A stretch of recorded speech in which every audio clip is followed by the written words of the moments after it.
This is the second in our series of videos about command post management.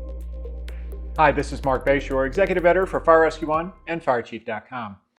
In the last video, we talked about the acronym LABOR. That's Location, Announce, Box, Observe, and Relax.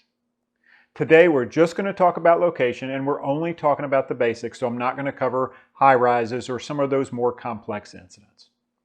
Let's go on outside and have a discussion. Okay, so you've chosen the inside of the vehicle. So here at the inside of the vehicle, you need to be sure that you're in a position that you're not going to end up getting blocked by a fire truck that pulls up, because now you've totally lost your field of vision from in front of you. Find a spot where it's pretty obvious that they're not going to pull in, best that you can. If this is the decision of where your 10 by 10 box is going to be, then this is the location within the vehicle. You're going to sit in the front seat, that's fine. Make sure that you have a form, and again, remember what your department says. If your department doesn't want you sitting in the vehicle, then you need to do what they tell you to do. But if in the vehicle is okay, make sure you have your chart. Some places have a mount that goes right on the steering wheel, and that mount will hold that right there. You can hold it just as well right down here in your lap, but everything's right in front of you, the ability to not only write things down, but jar your memory about the things that are on that chart. I've seen plenty of people say, I don't need a chart, I can do it all in my head. Well, I'm here to tell you that as things get heavy in this incident, you're going to wish you had the chart. So get it out, make sure that you got things going, and in another video, we'll talk about the importance of, while you have this chart, being able to have something as simple as flipping the chart over and having a Mayday checklist right here. Very, very important for success on a fire ground is being able to take the tools that are in front of you and use them, not be afraid to use them on every call you go on. So if this is your location, make sure you're in a place where you're going to have good visibility, where people can see you.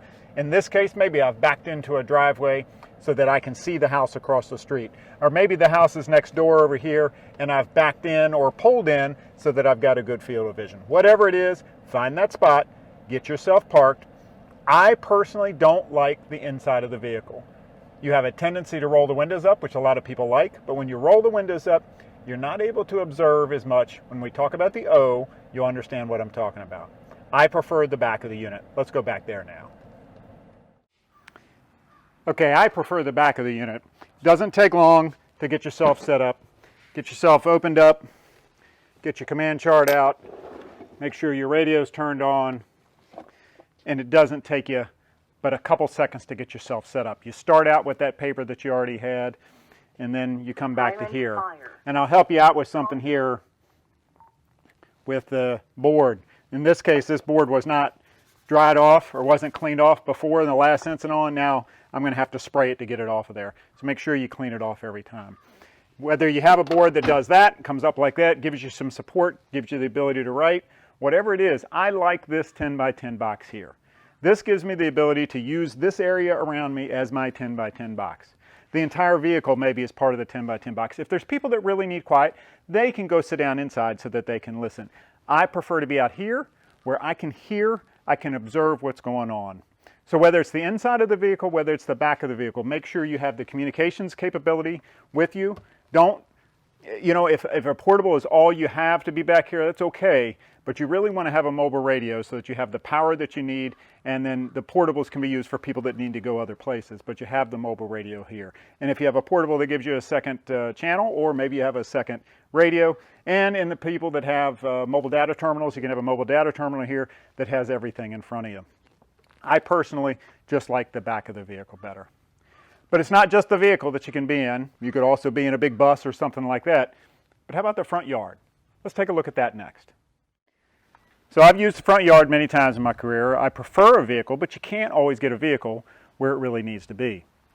So again, being in the front yard doesn't mean you're 15 feet from the front door. You really don't want to be that close to what is potentially a collapse zone or what is potentially any kind of IDLH atmosphere, but you need to be in a spot where you can see and where you can be seen. So whether that's a fence post, I remember one right here where we were on a fence post, probably 40 feet from the front door, but that fence post was a perfect place to lay the chart, to be able to sit there and write. And I stayed within that 10-foot area. So through the entire incident, everybody knew where that command post was. They didn't have to look for me. Remember, staying stationary to an extent, to the extent that you need to, staying stationary is what will help you reduce the freelancing on your incidents.